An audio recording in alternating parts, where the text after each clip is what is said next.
হয়। এই দুঃখ, কষ্ট, বিপদ আমাদের কোমরকে সোজা করে, আমাদের পায়ের মাটিকে শক্ত করে। চিল্লায় বলেন ঠিক কিনা? প্রতিকূল পরিবেশে কিভাবে বাঁচতে হয় এই দুঃখ কষ্ট আমাদেরকে শিখায়। এজন্য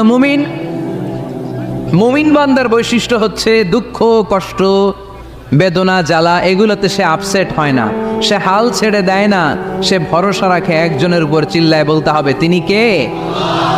কারণ মুমিন জানে রাত্রি যত গভীর হয় অন্ধকার তমানিসা ভেদ করে সুবহে সাদিক হয়।